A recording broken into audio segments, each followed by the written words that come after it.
Olá, que alegria estar com você de novo. Imagine alguém se aproximar de você e falar assim: eu sei porque você não dorme.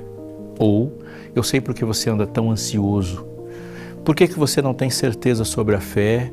Ou porque você está emocionalmente tão abalado? Ainda mais disser assim: eu sei porque você não lê a Bíblia. A gente pode reagir ferozmente contra algo que a gente pode imaginar ser uma arrogância, uma fala muito intrusiva, ou apenas nos humilhar e pensar: então me explique porque eu preciso dessa solução. A Bíblia diz de elementos não visíveis e que são determinantes na perspectiva de quem volta, de quem permanece, de quem vence. Então ela está falando de você e de mim e dos nossos filhos, do nosso casamento. Não sai daí, porque é disso que nós vamos falar daqui a pouquinho.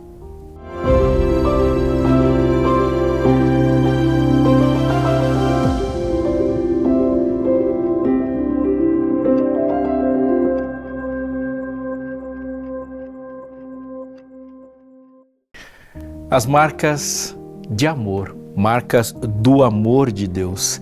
Precisamos de sinalizações na vida. A gente não chega em lugar nenhum naquilo que Deus mesmo definiu como caminho. E os caminhos que conhecemos têm marcas, uma placa, um lugar da memória. Aquele momento em que a gente bate o olho no cenário e sabe que está chegando perto de casa. Sem marcas, a caminhada fica muito mais difícil. Numa caminhada que sai do amor e é conduzida por o amor até a vivência plena de amor, é óbvio que as marcas que nos localizam são de amor. É por isso que essa semana é tão importante para mim, para você, para que com a Bíblia aberta a gente entenda e reconheça as marcas do amor de Deus. Eu quero abrir a Bíblia com você para falar de uma muito importante e vou orar para que Deus nos ilumine para isso. Querido Deus, 2 pedidos eu te faço neste momento. O primeiro é que a tua mão toque e o seu toque seja sentido por aqueles que estão nos acompanhando agora. Alguém pode estar muito triste, decepcionado, magoado, doente, pensando em soluções para a sua própria família, sua vida e seu trabalho. Restaura o Senhor, que tenha certeza que o Senhor está com ele agora, com ela. O outro pedido é que a luz do teu saber tome conta do nosso ser, para que nosso cérebro se alinhe ao teu e possamos viver a tua verdade plenamente. Peço isso em nome de Jesus. Amém. Eu tenho lembranças, muitas lembranças da minha vida de igreja, por exemplo. Sabe uma coisa que eu acho muito interessante dessas lembranças? É um hábito que eu fui ensinado a orar antes de comer. É tão radical, tão profundo isso na minha vida, que onde quer que eu esteja, se eu comecei uma refeição sem orar, dá aquele peso assim. Já aconteceu isso com você também? Mas na prática, sabe o que é legal disso? É porque sim, se eu acordei e a pressa da minha vida, a organização mal feita, essas tentações todas dessa nossa vida louca me impedirem de falar com Deus, ou se o relacionamento não estiver tão bom e tão íntimo, vai chegar uma hora que eu vou ter que comer. E na hora de comer é aquela conversa obrigatória, tipo: Deus, não falei com você até agora, mas eu não consigo orar, comer sem orar. Um outro hábito, por exemplo, é o do culto de pôr do sol. Me lembro da minha casa que os cultos de pôr do sol, tanto para início do sábado como no final, eram infindáveis, se cantava muito, se falava muito. E eu lembro que a gente fazia ano bíblico e ano inárico, cantava o inário todo durante o ano. Eu tenho outras lembranças, talvez você tenha daquele quartetinho que se formava na porta da igreja, ou daquele hino. Imagina, que remete muito mais do que uma letra legal, uma melodia emocionante. O hino é uma fenda no tempo que te leva, te transporta para um momento específico, o hino da conversão. Eu tenho alguns na minha mente, por exemplo, eu só quero estar onde estás. Para mim, esse hino é determinante, ele é um passaporte. Me lembro de um momento de decisões que eu tomei. Tem alguns que você está lembrando aí? Se você está assistindo isso pelo YouTube, escreve aí, qual o hino que você lembrou. Eu vejo isso com uma tremenda importância, porque eu não criei nada disso. Isso me foi entregue. Isso é parte da minha herança. Pensa um pouquinho na importância dessas marcas de um herdeiro. Se você abrir a sua Bíblia, no Evangelho de Lucas, no capítulo 15, há o Evangelho dentro do Evangelho ali. É um míssil que Jesus mandou na mentalidade farisaica que entende a salvação como conquista. Jesus, contando aquela parábola que nós demos o nome para ela de parábola do filho pródigo, fala muitas coisas, a parábola é muito rica, mas em um momento aqui, eu quero que sua atenção seja voltada. Porque aquele rapaz sai de casa, ofende o pai, sai com dinheiro, e lá, vivendo entre os porcos, vivendo uma vida humilhante, ele para, e o texto diz no capítulo 15, verso 17, então, caindo em si, então vamos interpretar, em um momento, houve um start da sua memória, e ele recordou de algo. Caindo em si, disse, quantos trabalhadores de meu pai têm pão com fartura, e eu aqui estou morrendo de fome. Vou me arrumar e vou voltar para casa. Se aquele pai tivesse dado muitas aulas de economia para o seu filho e tivesse gastado um bom tempo e a marca da herança dele fosse uma administração econômica, certamente aquele menino nunca tinha voltado para casa, porque de economia ele não entendia. Se a marca da relação do seu pai com ele fosse qualquer coisa diferente dessa, a história terminaria de outra forma. Mas lá, no pior momento da sua vida, no fundo de um poço que ele mesmo cavou, ele caindo assim, lembrou de uma coisa do cotidiano da sua casa, a maneira como os trabalhadores eram tratados. Ali, no ambiente em que o mundo trata filhos como porcos, ele lembrou de que seu pai trata servos como filhos e voltou querendo ser tratado como um dos trabalhadores. Quando Jesus foi abordado por um mestre da lei que tinha uma perspectiva completamente diferente de o que é herança, ele olha para Jesus e diz, mestre, o que farei para herdar a vida eterna? A pergunta sozinha é contradicente. Como que alguém faz alguma coisa para herdar? Você é herdeiro. Você fez o que para ser herdeiro? Para ter herdeiro é necessário ter um pai com uma herança. Ninguém conquista uma herança. O jovem rico chegou para Jesus e fez a mesma pergunta. Bom mestre, o que farei para herdar a vida eterna? O que eu faço para herdar? Existe uma perspectiva que não apareceu na superfície da frase, mas está presente no pensamento, de que sim, ele acredita que a salvação, a eternidade é uma herança, mas ele também acredita que um filho deve conquistar essa posição. Enquanto Jesus olhou para a sua multidão, olhando para ele e esperando dele que ele apresentasse uma perspectiva e desse os passos de um caminho de salvação, e Jesus disse para ele, os mansos herdarão a terra. Também é uma frase que na nossa perspectiva de vida e de pensamento não fecha. Porque se você quiser ter uma terra na história do mundo, desde que o mundo é mundo, a terra é conquistada pelos bravos. Se Alexandre o Grande fosse uma pessoa mansa, não estaríamos falando dele há tanto tempo. Se Napoleão fosse manso, aliás, você já pensou em Napoleão como manso? Já pensou em Aníbal de Cartago como manso? Já pensou em algum general conquistador da história manso? As terras não são conquistadas por mansos, as terras são conquistadas por bravos. Mas pense aqui, os bravos não dormem, porque o tempo todo eles têm que se manter conquistadores, porque aquilo que Alexandre conquistou também foi conquistado por César. Aquilo que Ciro conquistou foi perdido para Alexandre, e aquilo que Nabucodonosor conquistou foi perdido para Ciro. Os mansos não dormem, porque os conquistadores não têm a herança dentro de si, eles constroem herança. Eu vou explicar isso melhor. Eu tenho 2 cachorros em casa, um bem pequenininho e um grandão. Eles não têm a liberdade que os cachorros que passam na rua e latem para eles têm. E às vezes eu fico vendo aquela conversa de cachorro, né? Porque eles estão de um lado de um portão, o outro do outro, eles latem, e aquele que está na rua vai para qualquer lugar, enquanto os meus ficam restritos ao quintal da minha casa. Aqueles que estão na rua têm muito mais histórias para contar do que os da minha casa. Mas os cachorros da minha casa jamais serão encontrados mortos, atropelados ou com fome, porque na prisão da minha casa eles estão alimentados, abrigados e bem tratados. É como um peixe, entendeu? A liberdade do peixe só existe se ele estiver na água. Não há peixes livres fora da água, porque o que garante a liberdade dele é essa restrição ao seu propósito. Quando entregamos uma herança de verdade para alguém, nós estamos afirmando algo tremendo. A primeira coisa da afirmação de uma herança é que só é possível dormir tranquilo se o amanhã estiver na garantia na nossa mente. Explico melhor. Muitas crianças, muitos adolescentes fazem o que fazem porque o amanhã lhes é incerto. Você pode pensar naquela menina de 12, 13, 14 anos que é abordada e é assediada por muitas propostas na vida.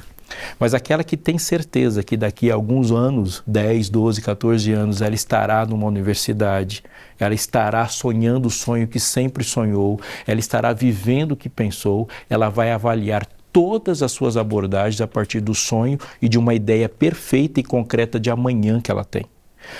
Quando você pensa o contrário, uma criança, um adolescente que é assediado por muitas propostas da vida e ele não se vê em um amanhã, é no hoje que se mora o perigo. Aquele menino que não entende como ele estará daqui 10 anos da vida, ele pensa em sobreviver. E se sobreviver hoje é a única coisa que tem, o mal se torna gigantesco. Crianças bem-sucedidas, sim, aquelas que constroem uma carreira de sucesso, elas têm como herança a marca da prospecção, que nada mais é do que se projetar e se ver em um futuro. E a partir disso, repito, elas compreendem, analisam e decidem sobre o presente. Um dia, ao sair do jardim, naquela história dramática e tensa que determinou o que estamos fazendo hoje em um mundo caído, sim, naquele dia que Adão e Eva compartilharam o pecado em comer o fruto e foram impedidos de comer do fruto da árvore da vida, a primeira certeza que eles tinham para fazê-los chorar é de que não haveria um amanhã. Sim, o medo, a certeza de que a morte chegaria naquele dia como cumprimento da advertência, no dia em que dela comerdes certamente morrerás, trouxe para eles um esmagar. O futuro estava caído no chão. Olha, perceba o que Jesus está falando com Eva agora, trazendo e dando para ela a marca de uma herança. Ela está esperando uma morte cabal. Aquele é o último dia da sua vida. E ouve do seu Salvador que ela viu como executor a seguinte frase: em dor dará luz a filhos. A gente, passando rápido por isso, imagina agora a tristeza, a maldição que não é de dar luz ao filho. Agora volte e se coloque no lugar de Eva. Pense em você em um hospital esperando o resultado dos exames e sabendo que esse resultado daria para você 24 horas de vida. E quando o resultado do exame chega, ele indica que há uma gravidez ali. O que Eva pensou foi óbvio. Se no dia que comer certamente eu morrerei e em dor darei luz a filhos, eu tenho no mínimo mais 9 meses de vida. Então não morro hoje. E tem mais uma coisa. O que será dessa criança? A próxima frase vai colocar mais um amanhã. A semente ferirá a cabeça da serpente e nele está a certeza da continuidade. O que Deus deu para Eva no dia que ela imaginava que o amanhã tinha desaparecido é exatamente o amanhã como herança. Aquela conversa em Gênesis 3 é: estou te dando um amanhã. Deus chega para aquele homem e aquele homem imagina que esse é o seu último dia, talvez a sua última hora de vida, e fala para ele: do suor do teu rosto comerás o teu pão, mortos não comem. Ou seja, se haverá trabalho, se haverá suor, haverá um amanhã.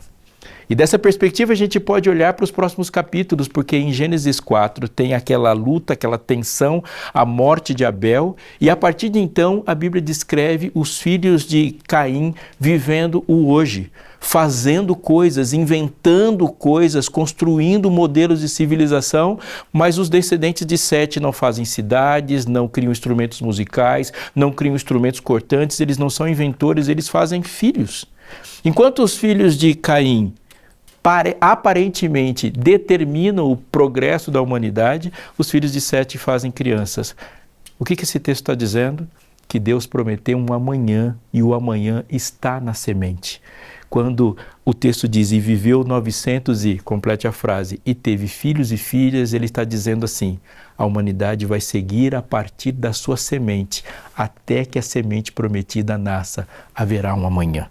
Haverá um amanhã. A fé é a conexão da herança que temos entre o hoje e o amanhã. Pensa comigo e se entregue a Deus neste pensamento. Nós não conseguimos ver nenhum amanhã. De todas as coisas desafiadoras para a nossa mente é perceber o que não existe. Na vida material não há amanhã, nós projetamos ele. A fé nos dá certezas hoje para imaginar que um doente vai sarar, que um desempregado terá um emprego, que o marido vai voltar. E muitas coisas imaginamos da fé e pensamos nela de imediato. Mas a maior herança que a fé nos dá é se imaginar vivendo eternamente. É ver o crescimento e pensar na fase adulta de alguém que hoje é criança. A fé nos dá uma perspectiva de sucesso como certeza de algo que nenhum ser humano viveu. Sim, você nunca viveu nenhum amanhã em nenhum dia da sua vida. Todos os dias da sua vida foram hoje. Nunca ninguém viveu um amanhã, mas o tempo todo o hoje é construído pela certeza do amanhã. Quando Paulo falou para Timóteo, ele disse algo que você precisa pensar hoje. Olha para mim. De todas as coisas que eu te disse, não se esqueça dessa.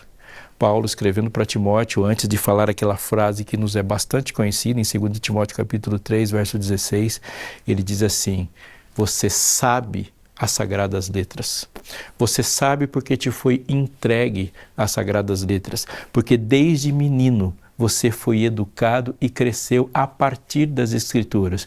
Toda a Escritura é divinamente inspirada e útil. Você sabe de quem a recebeu. Escrevendo também a todos os santos, a expressão do apóstolo é pela fé que uma vez nos foi dada. De todos os hinos que eu me lembro de um do meu pai, que cantava assim: pela fé que uma vez foi me dada, para seguir o Cordeiro de Deus, pela graça de Deus enviada, andarei de valor em valor para o céu. Nós entregamos aos nossos filhos talvez um carro, entregamos para os nossos filhos e lutamos para que eles tenham moradia, mas nada disso é sólido o suficiente para mantê-los no caminho, mais do que entregá-los um amanhã. Entregar uma fé que lhe dê uma ideia concreta de como será este amanhã.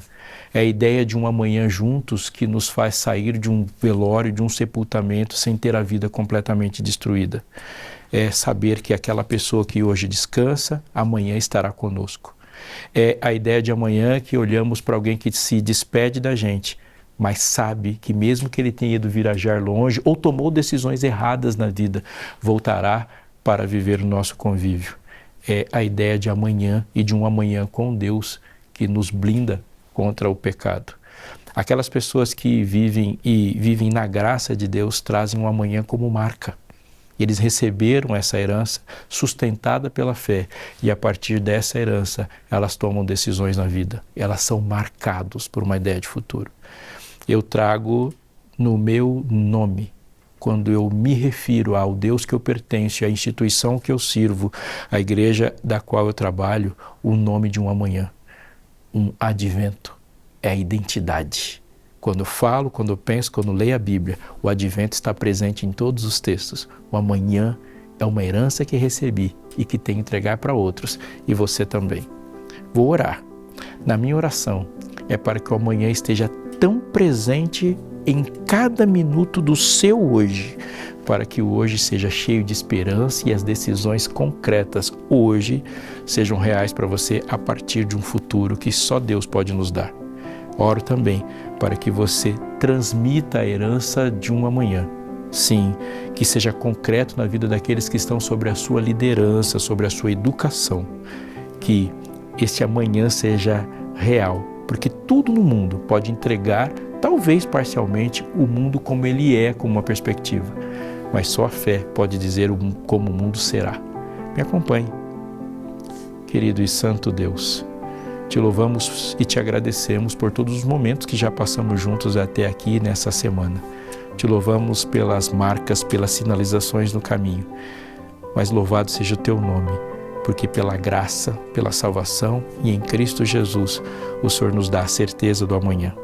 Dá-nos hoje, Senhor, a certeza de um amanhã eterno no mundo sem pecado, mas nos dá hoje também que pela Tua lei, pela Tua graça, pelo Teu propósito, há um amanhã para nós onde estaremos nos desenvolvendo mais, servindo mais, nos entregando mais e atuando no mundo com mais profundidade. E que essa certeza seja determinante para as nossas decisões hoje, com o propósito que o Senhor nos dá. Que a marca de Teus filhos seja flagrantemente, de maneira muito efusiva, o amanhã como a herança que receberam. Em nome de Jesus. Amém.